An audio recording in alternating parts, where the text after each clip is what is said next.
This is my electronic bathroom scale hack. My digital bathroom scale died, and instead of spending $10 for a new one, I decided to use the load cell strain gauge sensors from the old one and replace the electronics with something that would be better for the use case of tracking weight. I did this primarily for my wife, who is doing a very good job of getting her weight down to what she wants it to be.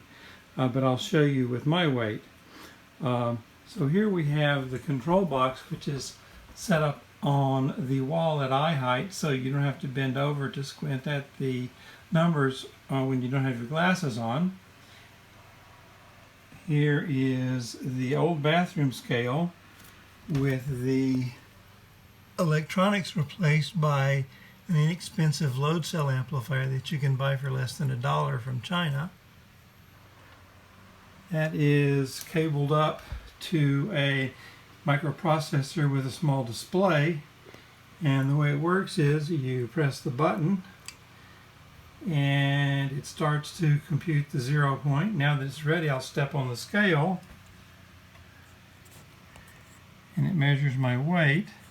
Now I press the button again and it sends it over the internet to a Google spreadsheet and reports the average back.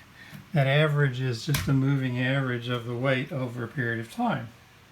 And this is the spreadsheet that records the data.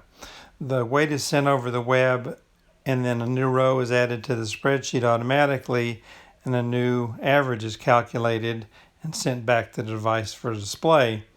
The device then shuts off. The electronics inside the box cost about $7. $3 for the Wi-Fi microprocessor, $3 for the display, and about $1 for the passive components. The box itself is an ordinary electrical box, which cost about $7. There's more information in the comments, including source code and project details.